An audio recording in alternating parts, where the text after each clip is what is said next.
am your host, Kaylee Aiken, and you are watching Public Affairs. Today, I am here with the Ashland Mayor. Why don't you introduce yourself and tell us a little bit about yourself? All right. Well, I, of course, am from the city of Ashland, Ohio. I actually grew up in Jeromesville, a small rural community about 20 minutes outside of the city. I grew up, went to Hillsdale High School.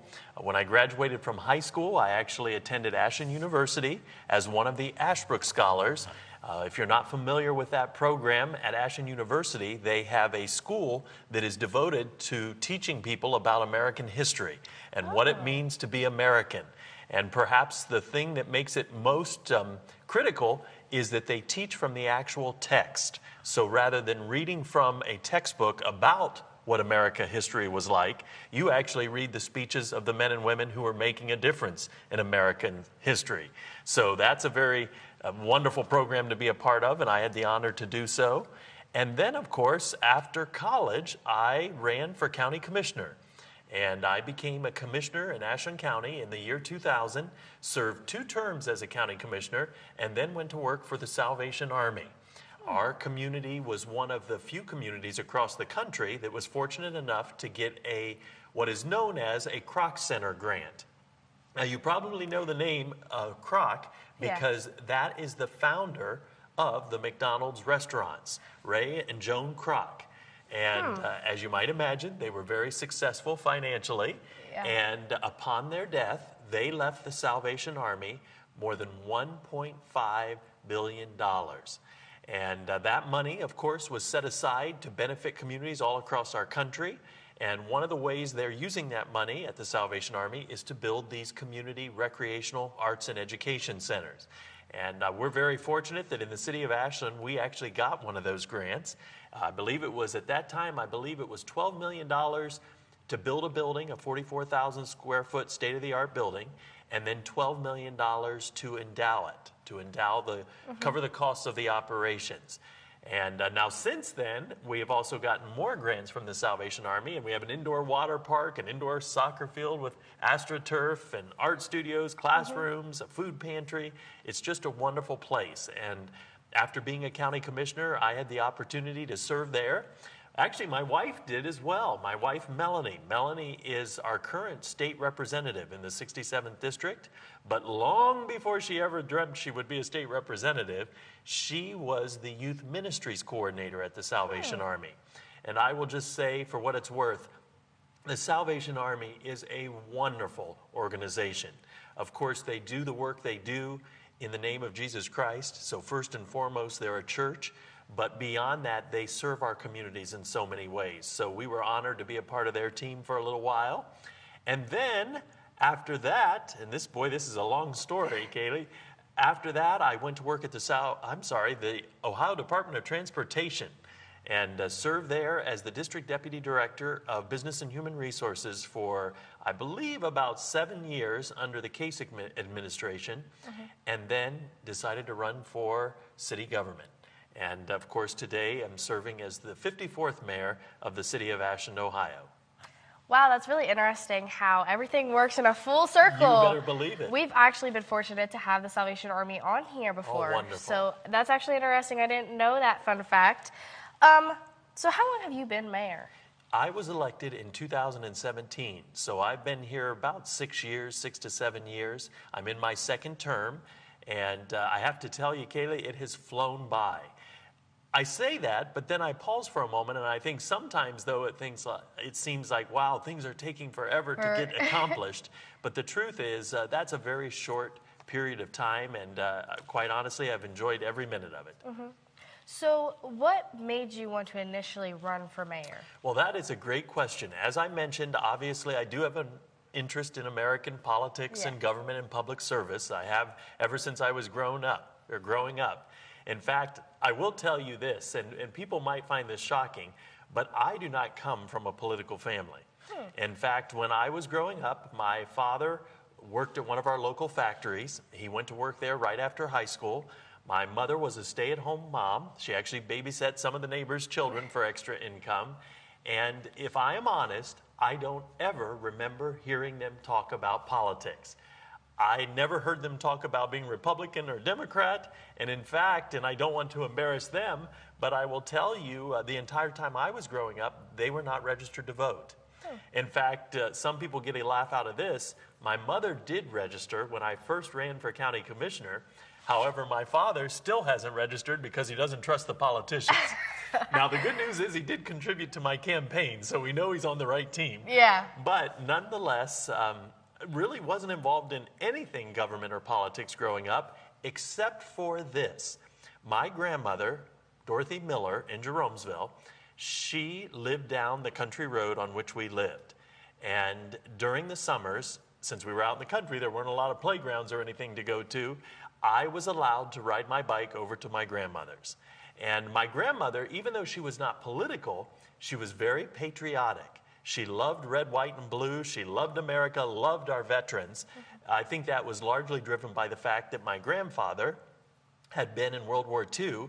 And so whenever there was a Memorial Day parade or whenever there was a ladies' auxiliary event at the American Legion, she was always there to pass out flags and sell poppies and so on. And she would take me with her if I happened to be at her house. And on election day, she would also take me with her. And I would tag along and I'd get to watch her vote.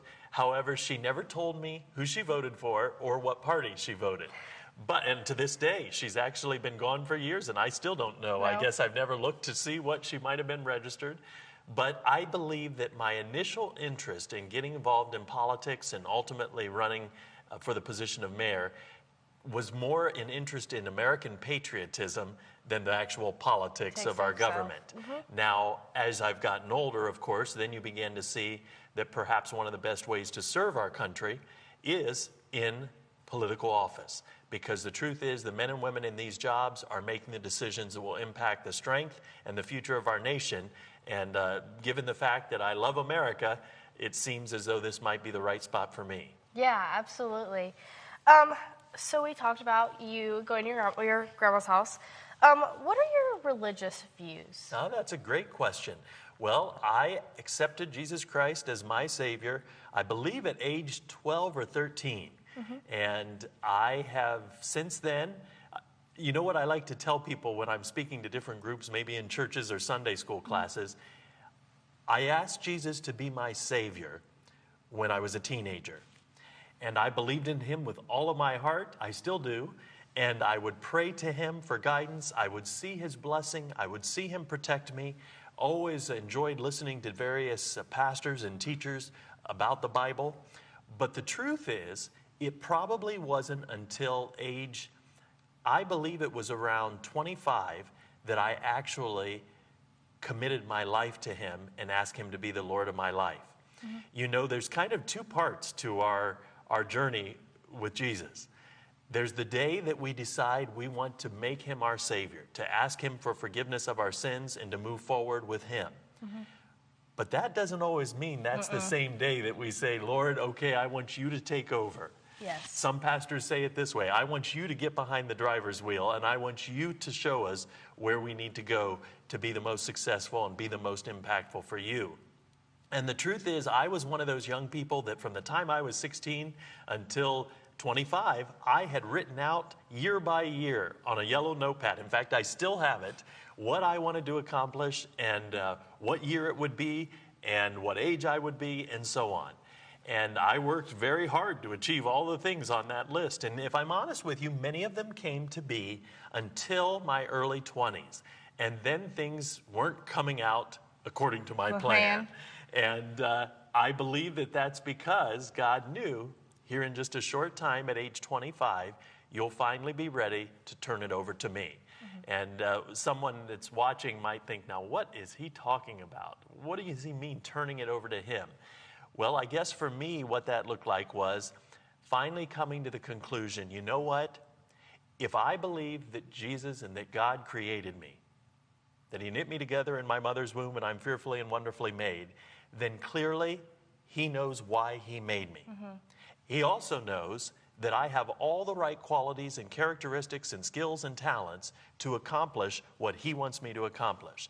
So who better to go to for career advice or for information on your life calling than the one who made you. And so for me, what that looked like was going into my bedroom one night, shutting the door, getting down on my knees and saying, Lord, if you want my car, take it. If you want my house, take it. If you don't want me involved in politics, that's fine. But Lord, I trust you to lead me. And you opened by asking me a little bit about my background. And if someone's paying attention to what I outlined there, it's varied. You know, some people run for office and they're in office all their life. Others start out in business and then one day get involved in politics. Well, it's very interesting because, yes, I did start off, you could say, in local government, but had a number of twists that I never planned. And yet those twists, those things that I never planned, are probably some of the greatest blessings of my life. They taught me more than anything else.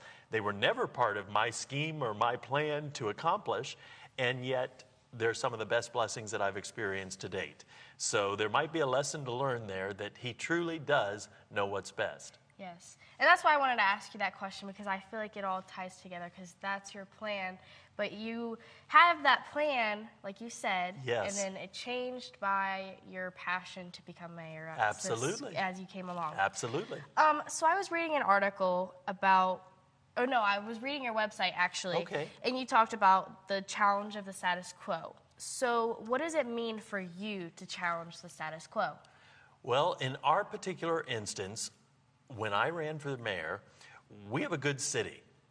And we've always had a strong city. In fact, we've got a very rich history, just like you here in Marion, Ohio. We had a very rich history. However, from time to time, you know, people become complacent. Maybe they don't put as much effort into trying to sell or build the community or prepare it for its future.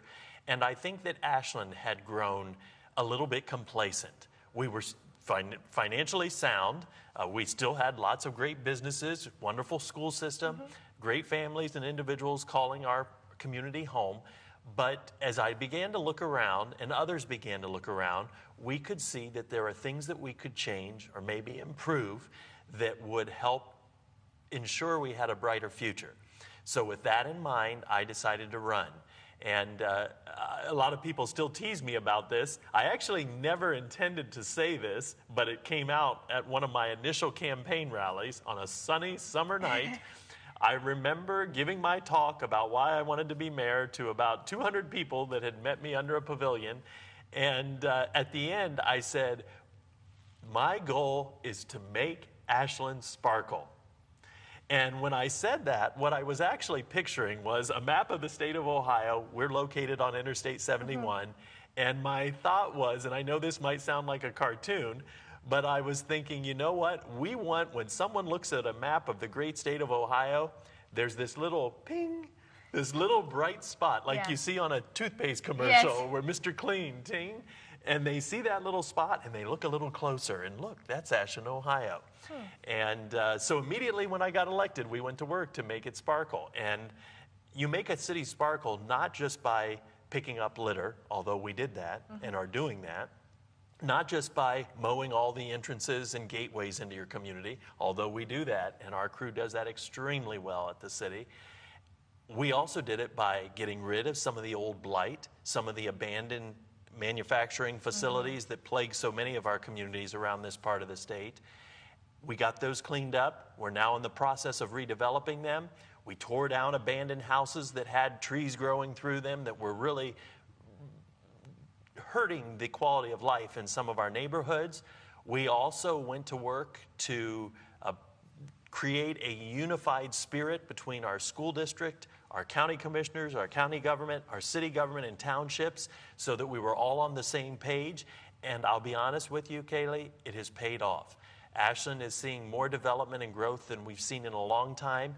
And I'm so thankful that there's such wonderful city employees and other wonderful community leaders that have been willing to come alongside me as we work to make, like I say, Ashland sparkle.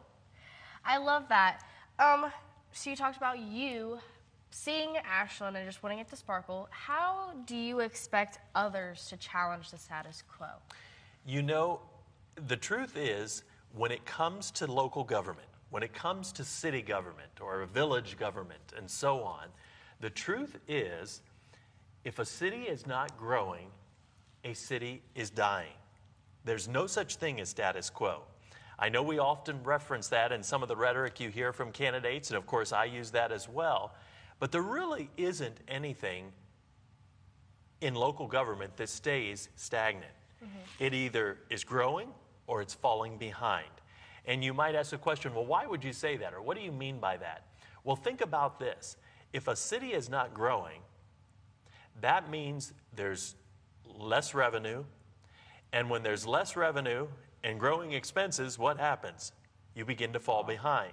Because you have to think about it. And I'm going to get into too many details here with you, but think about it. Every city has all of these infrastructure costs that are rising every day because the water lines need replaced and they're getting older. The sewer lines need replaced, they're getting older. The wastewater treatment plant needs replaced and updated, it's getting older. The streets, we know here in Northeast and North Central Ohio, those certainly take a beating during the winter months, and they all need replaced. And if we have a set number of taxpayers and citizens responsible for generating the revenue to cover the costs of all those upgrades, the fact is the price of those costs of repairs is going up, and if we still have the same small group of people that we started with, the tax burden on them is going to be so extreme that it's ultimately going to hurt the future of your community. So a city has to be adapting and growing in order to keep up with the rising needs and to keep a healthy local economy. And so you ask the question, what would I say to those that are interested in challenging the status quo is, number one, make sure you have a firm understanding of what we're calling the status quo. Understand the history of your community, what made your community what it is today.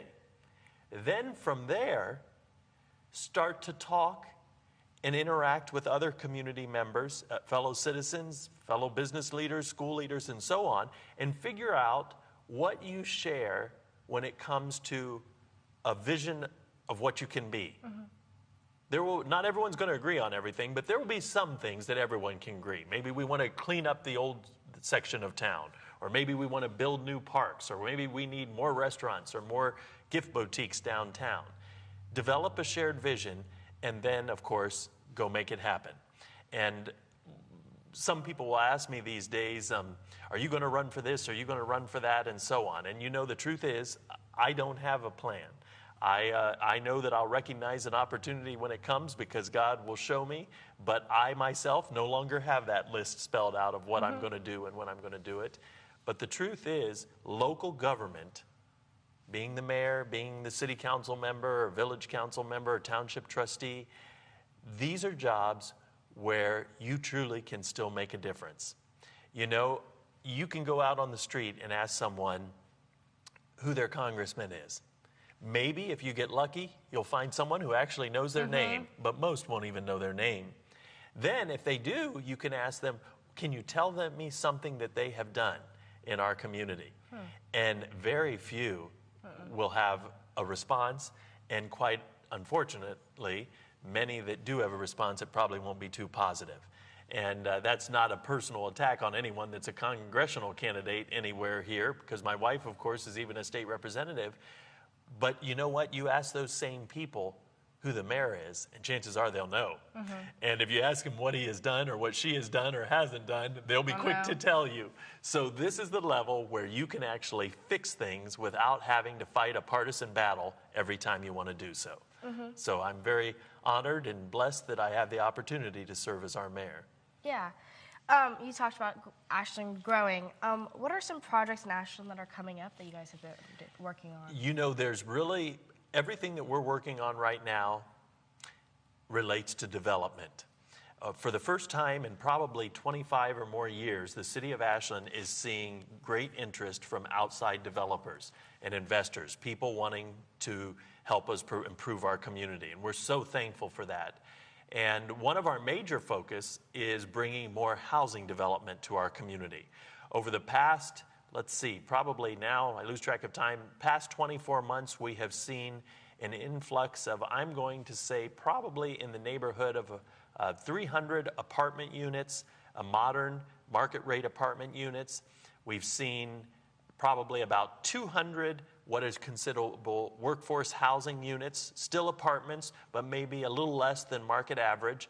And we've seen about 45, well, let me see, probably about 50 new single-family homes. And that was just within, like I say, about 2-year period, a 24 period. So that was very fast because those were open fields that didn't have any development whatsoever. And now those are being habitated by new residents to our community. But we are working with developers today to bring over 1,000 new units in the next 24 to 36 months. So housing is critical, and that's what we're working on. In addition to that, we have what many of your viewers probably will never have heard of, but we call it the Pump House District. And the Pump House District is actually named after the F.E. Myers Pump Company. Now, I'm sure that if you were to travel around Marion here, you would find different places where there's these old water pumps on people's properties. Well, many of those were manufactured in the city of Ashland by F.E. Myers. This was a facility that, quite honestly, was huge in downtown Ashland, about 2 blocks north of Main Street. Well, as time passed by, that company sold, merged into other companies, and eventually left that location, leaving behind a 4-story headquarters, a big old brick building, and a probably about 5-story, several blocks, sprawling building where they used to manufacture the pumps. Well, we were very successful in getting grants and help to get that down, so that is completely removed. And now we're going to repurpose that site into what we're calling the Pump House District. The first component is renovating the old pump house office building into a Hilton hotel, a 94-bedroom Hilton hotel, represents about a $20 million investment in that renovation project. That'll be a wonderful addition to our downtown because we don't have a hotel in downtown Ashland. Plus, it'll be unique in the fact that that building has such a rich history.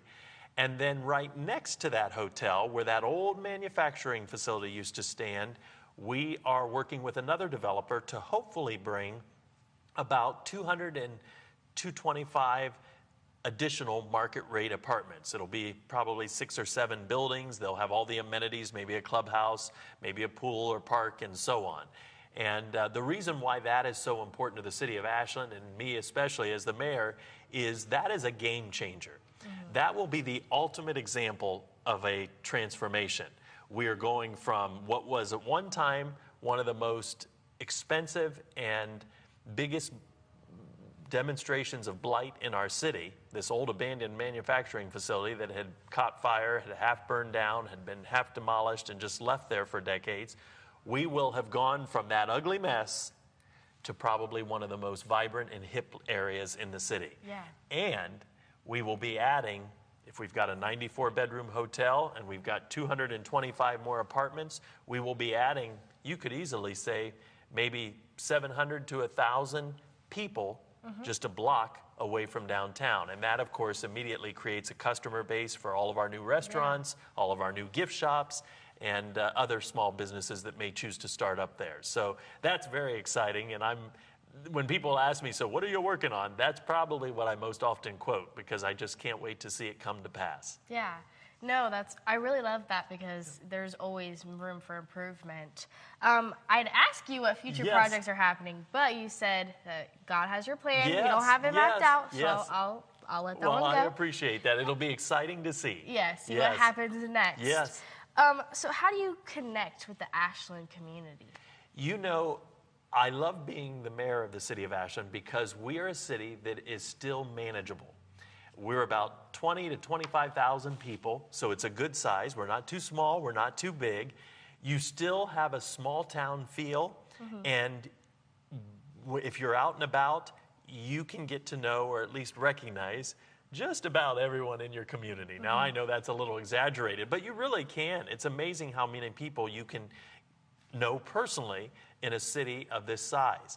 How do I communicate with them? I would say first and foremost, it is by being out and about in the community. Let's face it, I love the city of Ashland. It is my home. I will likely live there all my life. And so with that in mind, I'm invested. And I want to know the people who live in our community. So meeting them personally, one-on-one, and when we're out and about, that is one of the best ways to communicate with them. The other way would be through,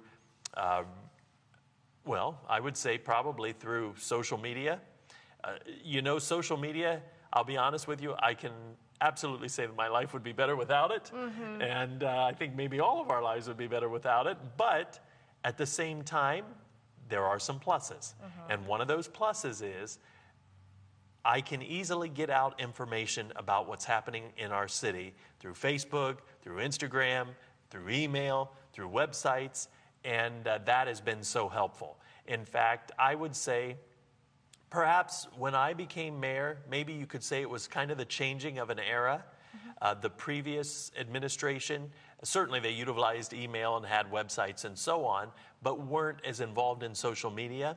And it wasn't, I'm not faulting them for that because they were of a different generation. So, but now, here I come into the office, and one of my first priorities was to make sure all the council meetings were on cable TV and on YouTube and on the city's Facebook page so people can tune in from their living rooms and watch what's happening in our city government. And that has been wonderful to see the feedback. I have to tell you, when we first started that, I would get messages all the time from people that had been in our community for half a century, and they'd say, I've been here for 50 plus years and never went to a council meeting, but last night I went to it, and all I had to do was sit in my living room and watch it on TV.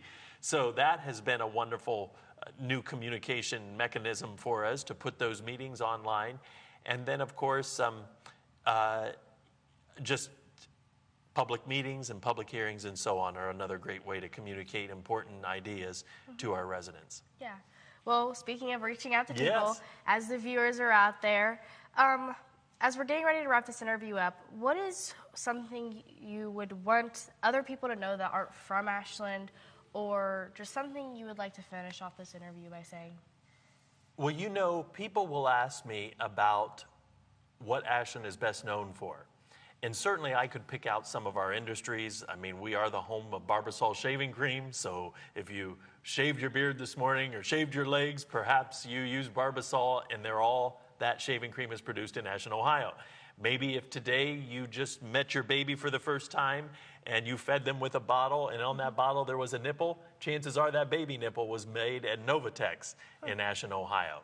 Many of the drugs, the pharmaceuticals that we all utilize on a day-to-day basis were tested at one of our local companies, Charles River Laboratories. More than 80+% of drugs that we take for various ailments were at some time tested at Charles River. So that's an important contribution Ashland's making to the world. But here's the deal. The things that are most important about Ashland is we are safe, we are affordable, and we are fun. USA Today says, I believe we're the 8th lowest cost of living a city our size in the country. That just recently came out here, probably less than 6 months ago. We are a safe community. You Google our crime statistics and you will see that we're a relatively peaceful community. We're a strong faith community. We actually have over 140 churches in our county. More than 40 of them exist in the city of Ashland. Wow. And the good news is, even though we all don't agree on everything, we still know how important it is to come together to tackle the issues facing our community. And so I would say that the thing that I would want people to know about Ashland, Ohio is we may not be the richest, we may not be the fanciest, but the quality of life that we offer in our great community is unmatched. And just ask anyone who's been there, and chances are they will say to you, I'm amazed at how nice the people were. I'm amazed at how nice the people are in the city of Ashland. Yeah. And so my hope and prayer is that people in Ashland continue to put kindness at the forefront of everything they do. Yeah. Well, hopefully when your guys' hotel comes back in, maybe one of our viewers will want to come visit you. Yes, that would be wonderful. That would be wonderful. Well, thank you for coming and interviewing with me today. Well, thank you for talking really nice with meeting me. You. Yes. I learned a lot about Ashland today, and I hope the audience did as well. So I will see you guys next time, so tune in for the next Public Affairs. Very good.